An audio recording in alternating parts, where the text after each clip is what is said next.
I'm sure everyone knows by now, you were part of an amazing group. So how did you end up working with Diddy? Well, Diddy's my superhero. Diddy is my He-Man. And so as a little girl, I would always look at Puff and be like, yo, he's like the coolest brown skinned guy ever. And you hear people like, yeah, dancing in the videos, blah, blah. But I was like, yo, you need that energy as an artist. You need somebody to have your back and be getting it. And if we took ourselves as serious, we'd probably be out of here because he believed in the movement. And anyhow, I was freshly signed to EMI, and Big John did the deal, actually. He was the president of EMI at the time. And he was like, came to Rodney Jerkins' studio, and we were like chopping it up. He was like, you know what, you want to go work with Puff? And I was like, when? And he was like, I think it was like a Saturday, and he was like, tomorrow. And I'm like, on a Sunday? He's like, yeah. So he hooked it up, and I went over there with Puff. And the crazy thing is, I went around the back because, they walked us down past the pool and around to the back where the studio was, and they're playing his record. Boom, boom, boom, boom, boom, boom, boom, boom. That shit beating. So I walked in the room like, what the fuck is this? Oh my God, right? Because I'm captured in the music, like not tripping about Puff being in the other room. All of a sudden he comes in and he just hear me like, oh my fucking God, going crazy to the beat on some K Diddy shit. And he don't got his pants on. He's in his drawers and socks and he's putting pants on. He's like, you fuck with this beat. Like that's how we met. Like it was just like like magnetically connected to what this music was doing, and we just started vibing from there. But that's how Strobe Lights with Lil Wayne came out of it, and that was the first record I wrote for Last Train in Paris. So yeah, and then we took off from there. When it was time for me to leave, writing on Puff's album, I was like, yo, who are you using for this fucking album? Like, who's gonna be on this album with you? Because this shit is so crazy. I was just so in love with the idea, the concept. It was just out of here. It was different. And he was like brushing his teeth like, I don't know who the fuck I'm gonna use. He was like, let me just think about it. And that night he called me at like 3 or 4 o'clock in the morning. He was like, yo, I can't let you go. Like, I need your energy. Like, I think you're like dope as shit. I need you to do this with me. I need you in my group. What's up? It's not proper protocol. I'll talk to your management later, but will you do it? And I'm like, give me the weekend to think about it. Because I had this little baby that was like 8 months old. And my parents were like, yep. And we got me Shaq. And we need you to go out there and make history. And that's what I did. So Dirty Money came out of me just working hard and just believing God was going to make my dreams come true. And Puff believes the same thing. So we met, I guess. And what was the experience like as a whole? Wow. It probably one of the dopest things, aside from being married to the love of my life and having a baby, could ever be. It was like, I went from being a girl that was at home praying to God that I would get the opportunity for people to hear my music and just to see my spirit and know that I had a good heart, to being on Wembley.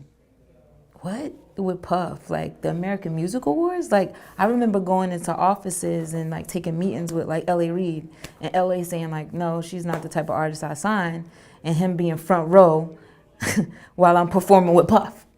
Or it's just like, doing American Idol. Like, I did a lot of sitting on Chelsea Lately's, couch, and it was surreal. It was like a dream, and when I came off the high, I was a little weirded out, like when it was time to go back home to the condo and the wine had mold in it and like nothing was in the refrigerator, and you look at your house and you're like, oh my God, I've been on tour for like 4 years, like just around the world, and it's like bags everywhere, and you have to put things in. You gotta go to the grocery store now, and you gotta like go back to this regular life. It was just like, I realized all that we had done and how precious those moments were, and how important all of the information I got from Puff was. So I just began to kind of compartmentalize it all to make it make sense for what I wanted to do next. It was like going to college. Like, I got out of high school, or I got out of college and I was straight to surgery. There wasn't no internships, it wasn't no nothing. It was like, yo, here a scalpel, you ready to cut? And I'm like, hold on, like this is the first thing. He's like, trust me, you got it. But it was dope. And I mean, like, if I ever had the opportunity to do it again, I'd do it in a heartbeat. Puff owes me nothing. You know what I mean? He didn't cheat me out of anything. If anything, he treated me better than he probably ever as treated anyone in his life. You know what I mean? It was basically like princess status, like, you know, this $10,000 shoes, the furs, the jets, the whatever you want.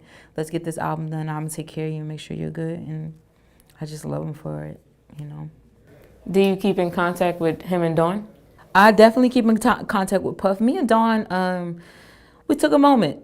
We took a moment, as you know, because women, you know, it was a lot of tension. It was a lot of, we were competing against each other because we were just so great and just didn't know our greatness, you know. But it never was love lost, you know. I think it was needed for us to spend some time apart. But let me tell you something, we're cool now, like on a whole different level. I love her past the solar system, like in the moon. Like she's so dope, and I just love her grind and her hustle, and she believes in her dream, and we all need space and time to kind of like I said, prioritize and make what we do and make sense in our own head and heart. Like, so that has to be on one accord, and I think we're both in a great space. And yeah, so I talked to Dawn not too long ago, and she was like, good luck on that reality TV. That's not my thing. And I'm like, okay, cool, I'm gonna, you know, represent. And yeah, I talk to Puff all the time. Could we see something from all three of you in the future? I don't see why not. I think so. I think that would be a dope idea. And I know Puff is not, you know, against the idea. I think that it was a good thing that we got to spend that concentrated amount of time together. And it was a beautiful thing that we got to spend time apart to understand why it was all so important for all three of us. Because he learned so much, he's a grown man now. He understands how to treat women on a whole different level, right? And we understand how to take direction and understand, you know what I mean, what instructions really mean. So yeah, we got music right now we could put out. Like, why we playing games? Why we playing games, Puff?